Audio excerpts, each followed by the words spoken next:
Do you want to come over to my place? Those were the words that started everything between the girl and me. She looked like she was just sleeping.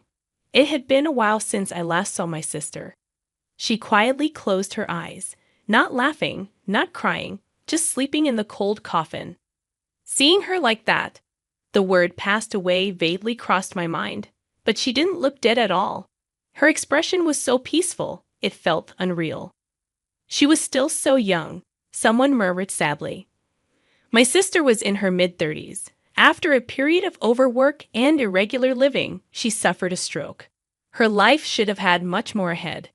There must have been so many things she wanted to do, and she must have regretted it the most. What will become of Melanie?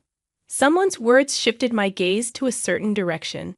In the far corner of the funeral home, a girl was holding my sister's portrait dearly.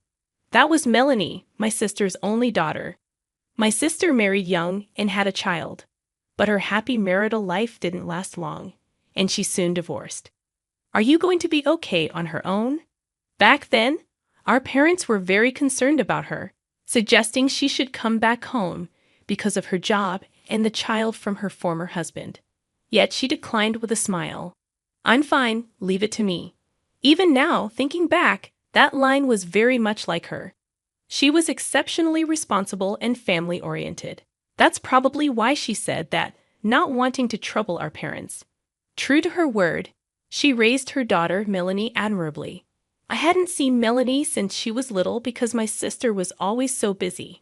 When I saw Melanie again after such a long time, she was already a high school student, and I was amazed at how quickly she had grown. What will Melanie do now? Thinking about her future made me feel anxious, as if it were my own business. Mom, what's going to happen to Melanie now? In fact, she's going to a facility. What? I couldn't grasp the words immediately. It might have been the obvious course of action. But since Melanie was already alone and probably feeling lonely, being in an unfamiliar place could make her feel even lonelier. She must have cried a lot. Her eyes were red and swollen, her slender body shaking slightly as she hugged my sister's portrait tightly. Seeing Melanie and my sister's smiling face in the portrait made me want to help her, and before I knew it, I was walking towards her. What are you doing, Carl? I heard my mother's voice calling me, but I couldn't pay attention. Melanie. I stopped in front of her and called her name, and she slowly looked up and stared back at me. Carl. Her voice calling my name was trembling as if she was about to break. I bent down to meet her gaze and spoke gently, Melanie, if you want, would you like to come to my place? Hearing my words, her eyes widened. Carl. What are you saying? My mother hurried over and grabbed my shoulder, but I reassured her and continued, if you really want to go to a facility, then that's fine. But if not, come stay with me. While saying that, I suddenly remembered my sister's dazzling smile that I had seen since I was young. I want to protect this girl for my dearly beloved sister's sake. Melanie was staring at my outstretched hand, hesitating. I waited, not rushing her, letting her make the choice. Yes, I'll go, she said, looking at me with a determined gaze as she gently placed her hand in mine. If Mom could see this, she'd definitely cry. Yeah, I think so too. After that, we convinced my mother and the relatives, and I went back to my house with Melanie. As soon as we entered the room, Melanie sighed with a look of disbelief, glancing around my room. It's fair to say it wasn't in the cleanest state. I should have made time to tidy up before bringing her here. I'd always been bad at organizing, something my sister used to give me a hard time about. And it brings back those memories. Really? You don't care about it? Never changed since the old days, a voice that sounded like my sister's echoed in my head, and I could even see her disapproving, which made me smile as I saw Melanie's face, thinking how much they were like mother and daughter. Carl, don't just stand there, let's clean up. That moment, Melanie handed me a trash bag, and I took it, snapping out of my reverie. Let's get to it.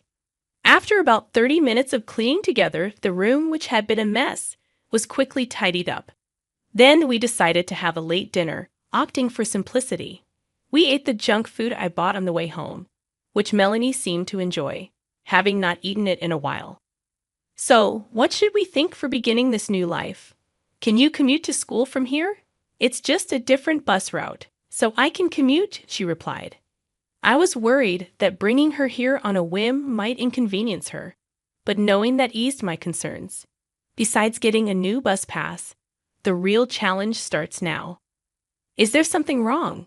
Melanie swallowed nervously, showing an anxious face. It's about cooking. Cooking? She didn't seem to understand at first, so I made sure to clarify. I'm not good at cooking, I said it with a serious face, releasing a heavy atmosphere, and she looked at me, blinking in surprise. I wonder if she thought it was odd for someone who's lived alone to say that. Up until now, I've been getting by with fast food or ready-made meals from the supermarket. But with Melanie living with me, it's a different story. It's not great for someone her age to have an unbalanced diet. As I looked down, unable to bear the silence, she suddenly burst out laughing. I hesitantly looked up, and she was shaking with laughter. This is a big deal for me, you know. Eating bought meals every day isn't really good, right? I know, that's true. Her continuing to laugh made me feel embarrassed, yet seeing her smile like that was somewhat reassuring. Mom was right. What do you mean? Mom used to say a lot. Carl is kind and decent looking, but when it comes to cooking, he's really hopeless. She smiled. I was surprised my sister had talked about me like that. I'll do the cooking. If I don't do anything after being brought here, Mom would scold me. Melanie's smile was bright. Simultaneously, her voice sounded pained and sorrowful, which just made my heart ache. I tried not to cry, just like she did, and put on a smile as I said, "Thank you, that would really help. Leave it to me." She flashed a bright smile, so much like my sister's that I almost let the tears spill.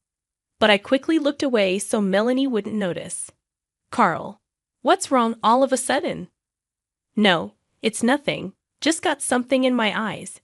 If I started crying now, I'd only make her worry unnecessarily. Plus, she's been putting on a brave face with a smile since the funeral, not shedding any tears.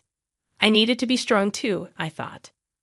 After that, the days went surprisingly smoothly. Good morning, Carl. Turns out Melanie is a morning person. By the time I got up, she had already made breakfast and sandwiches for lunch, which really surprised me at first. Moreover, every dish she made was delicious. She learned from her mother since she was a kid. You're not a morning person, just like Mom. I'd always used to get up early. Actually, not always. But I wanted to seem like a good uncle in front of my niece, so I bragged a bit. Melanie was not only good at cooking, but seemed to be skilled in all household chores, teaching me various things.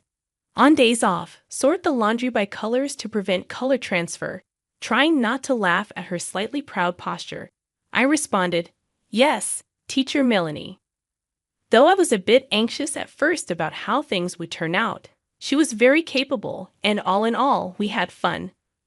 More importantly, I found myself feeling reassured by her gradually increasing smiles. Ever since the day I brought Melanie here, I've been reminded of my sister's words over and over. For me, my girl is like. One night, past 1 o'clock a.m., as I was about to go to bed, I noticed light coming from Melanie's room. Huh? What's she doing up at this time? Curious, I peeked into her room and saw her focused on her desk. She was oblivious to my presence, right? She's a high school student, a senior, in the midst of choosing and preparing for college. According to what my mother told me, her grades are among the top in her class. Despite that, she always helps out around the house. Maybe I've been making her worry unnecessarily. That's when an idea struck me. Okay, this is it. It's Melanie who's working hard, and it will be her who faces the outcome, not me. There's not much I can do for her, but that's exactly why there are things I can do. Ouch! Hot water splashed onto my fingertip, the sound echoing in the quiet kitchen. Did Melanie hear that? For a moment, I tensed and expected a reaction, but there was silence. I breathed a sigh of relief. All right, this is good. Later, I visited her room again. After knocking softly a few times, I slowly opened the door. Melanie, startled by the sound, turned around with a jerk. What's up? Seeing the study notes filled with dense text on her desk, I could tell how hard she's been working. May I come in? Sure, given she's a teenager. I asked for permission before stepping into her room. Then, I offered her the tray I was holding. I remember your mom mentioned you like hot chocolate, so here. Melody took the tray, her eyes lighting up at the sight of the hot chocolate and hot dog, her face breaking into a happy smile. Hot chocolate and hot dog. That's an odd combo, right? Yeah, but that's all I could make, and I thought it'd be just right for a late-night snack. You like ketchup, right? I added so much. The hot dog was so simple, but I prepared them with all the love I could muster. Thank you, I'm really happy. This is nothing. Just make sure you don't stay up too late for tomorrow, okay? Got it. I smiled kindly at her and quietly closed the door behind me. By the way, how's living with your niece going? During lunch at the company cafeteria, my coworker Charles, seeing the sandwich Melanie had prepared for me, asked with keen interest. It's going well. She seems busy with her studies lately. Since that day, the light in Melanie's room has often stayed on late into the night. She must be in the critical phase of her exam preparation. I've been quietly rooting for her. Last time I asked, she was about elementary school age. But now she's already that old. But really, it's amazing. It hasn't been long since her mom passed away, and yet she's teaching you household chores as well as cooking for you. She's really mature. I think that's right. I think to myself, I hadn't realized how capable Melanie was until we started living together. When I saw her at the funeral after a long time, her eyes were red and swollen. She must have cried a lot. But since we started living together, I haven't seen her cry even once. Lately, I've been seeing her smile more. She must be trying her best to get through this in her own way. Maybe I'll buy a cake on the way home today. Wow, you sound just like an uncle. Cut it out. I am Melanie's uncle after all. I've been busy with work, and I haven't even been able to properly prepare a midnight snack for her. I feel like I haven't done anything for her. I remember she said she had an important presentation today. Maybe I should get her a little something as a way to say good job. There's a small cake shop near the grocery store, and once when we passed by, I didn't miss Melanie murmuring, "That looks delicious," as she looked at the cakes in the window. I also noticed she was particularly eyeing the chocolate cakes. After work, I hurried to the cake shop and bought various types of chocolate cakes. Looking at the white box, I couldn't help but smile. I wonder how Melanie will react. Imagining her smile, I hurried home. I'm home. Nobody responded. For some reason, the usual greeting wasn't there. What's going on? Wondering, I walked down the hall and noticed a faint light coming from Melanie's room. Maybe she was concentrating on her studies, cooked up in her room. I moved slowly towards it. I was feeling somehow that I needed to be quiet, though it's my own house. With each step closer, faint voices reached my ears, growing louder until I realized it was the sound of crying. My heart clenched. Had Melanie been crying alone in her room that whole time? I believed she was doing so well. I chose to watch over her from afar, believing in her strength. I'm right here for her. What am I doing? I slowly grasped the doorknob and said, "Melanie, I'm coming in, okay?" As I opened the door, Melanie turned around quickly, surprise written all over her face. Tears were rolling down her cheeks. It's not what it seems. Trying to hide her tearful eyes and wet cheeks, she roughly wiped them with the sleeve of her shirt. My heart ached at the sight, and I gently approached and hugged her. It's okay to cry. At my words, her face froze for a moment, then contorted as she began to cry. Her small body leaned into me, and the next moment, she burst into loud sobs, tears streaming down her face. I should have done this for her long ago.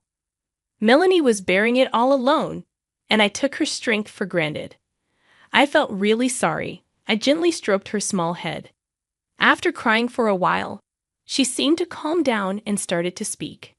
I've been trying hard with my studies, but after Mom passed away, my grades dropped, and I felt so frustrated. I want to do well for Mom, but it's been hard. I don't know what to do. I wanted to give something back to her. Hearing her earnest feelings, my eyes welled up. I remembered something my sister used to say. Mom always said that you are her treasure. Really, for me, my girl is a treasure. The look on my sister's face when she thought about Melanie was full of love. It was clear how deeply she adored her daughter. You don't have to push yourself too hard. Just by living happily every day, Mom would be happy. And as for studies, there's always a chance to make up for it. You've done your best, and that's enough to repay her. So don't be too hard on yourself. And if you ever find things tough, please talk to me. To me, you are as precious as a treasure. With tears still streaming down her face, Melanie smiled a relieved smile at my words. Thank you, Carl. Maybe I've been forcing myself to put on a brave face, trying not to be a burden. Not at all. You're a great girl, and you've really been a big help. Oh, that's right. I bought some chocolate cake on my way home. Let's eat it together. Yes, I'll eat it. Seeing Melanie's happy face as she ate the cake made me smile too. Our life together is just beginning, but I want to protect her going forward, for my sister in heaven as well. That was the renewed promise I made to myself.